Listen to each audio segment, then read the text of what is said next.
Hi, my name is Judith Okonkwo. I run Ìmísí 3D, an AR and VR augmented and virtual reality creation lab in Lagos, Nigeria.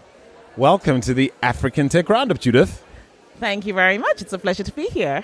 Absolutely. Now, make a case for why we should all be excited about 3D right here on the continent, and maybe more specifically, why anyone in Lagos should care, I guess, about this technology and its applications within context. So, you might have heard different things about AR and VR. For example, in 2016, everybody was saying it's the year of virtual reality. Then they were like, hey, what's the killer use case going to be, And there have been highs and lows, but there have been literally billions of dollars pumped into it. And the reason that's happening is because one thing everybody agrees on is that these technologies are the computing platforms of the future. So I say to everybody, that future, if you want to be a part of it, you better get involved now. Oh, my goodness. Okay, so big talk. But let's unpack it a little bit, because I'm sure you have some solid ideas about how and why this is so. Are you talking about the applications within, say, entertainment? Are you thinking more broadly than that? Give me a sense. Okay, so, when VR kind of first came into the consumer space, and, this is really emerging tech, we're talking 4 or 5 years, there was a lot of emphasis on entertainment and gaming.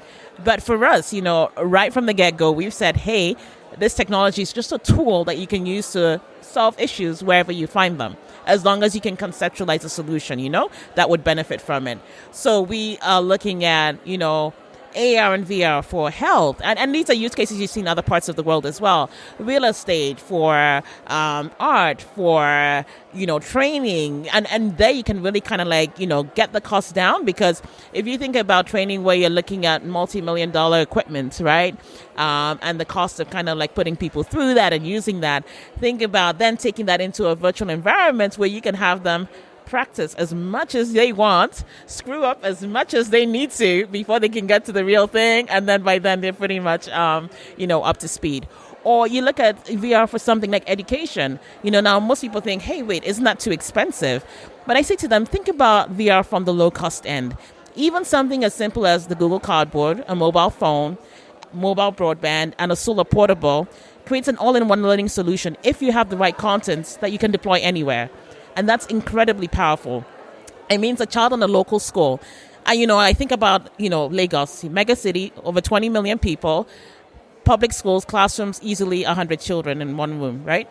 Now, that they're under-resourced. Facilities are not the best. But with a VR headset, you can start to provide things like virtual laboratories. They can go on field trips, things that would not even be feasible given the normal context. They can explore the solar system, things that, literally make no sense to them because there's no way they can touch it and feel it. But VR makes all of that possible. And what that does is it then starts to bridge the gap that we have between education and quality education, because that's a major, major problem in the world. So, So give me a sense of the tribe of early adopters, the people who are as excited about this technology as you are in Lagos. Who have you found? Who's gravitated towards you and managed to catch your energy? So I think for me, this is the beautiful part about this story, that I go around and I discover people who already get it and are exploring in awesome ways. So one example is an architect in Lagos. His name is Judith Okonkwo. And he, right from the get-go was like, this technology is amazing. I know I can use it to, provide a value add for my clients by allowing them to walk through potential homes, which is great. But he's also exploring the technology even further than that to see where he can push it to. That's one example. Another example is Tokes Bakare. Now, she's an amazing psychologist who works with children who have autism.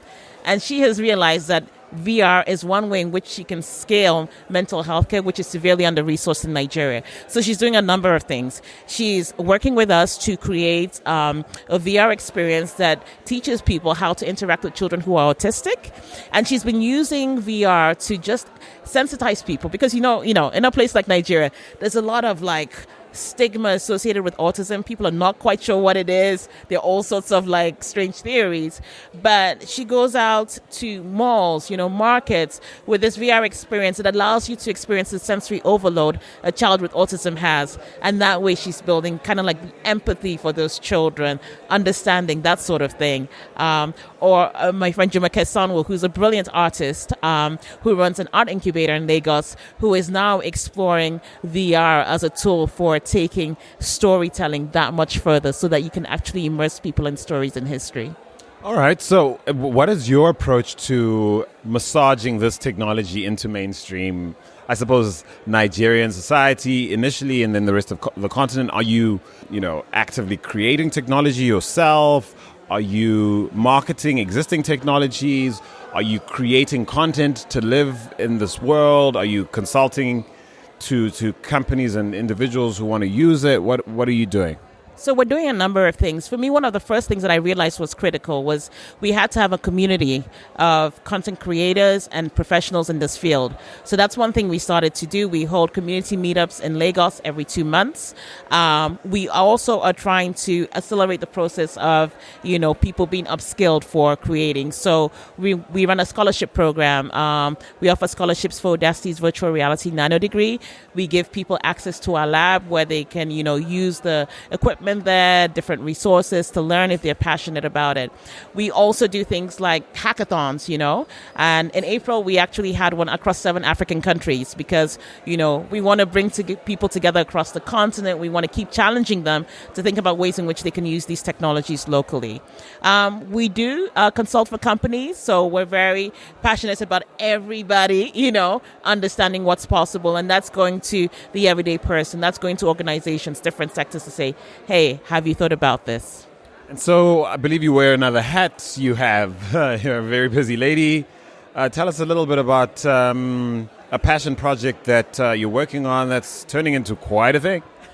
So yes, so thrilled to tell you about We Will Lead Africa. With my 2 fabulous co-founders, Yabom Gilpin-Jackson, who actually kind of like dreamt about this years ago and then met me and another dear friend, Sarah Owusu. And then it was all like, we are like, yes, we must do this. So it's called We Will Lead Africa. And what we're doing is saying, hey, there are amazing things happening on the African continent every single day in different cities, stories that you might not hear. And it's about time those stories are heard. Because first of all, we should all know what we're doing. We should inspire each other. And heck, the world should know too. So last year, we were able to curate 30 stories from across the continent. And we published the first volume of We Will Lead Africa, which is on Amazon right now. And this year, we are going even further, and we're working on 3 volumes simultaneously. So Yabam is currently leading a call for a volume on governance, and she'll be collecting stories on great governance from around the African continent. And what we look for is, people who are doing things that is having some sort of measurable, significant impact on the African continent, who identify as African. Sarah is currently leading a call for a volume on women. So very excited to see what comes out of that and the stories that will be told. And I will soon launch a call for technology. So...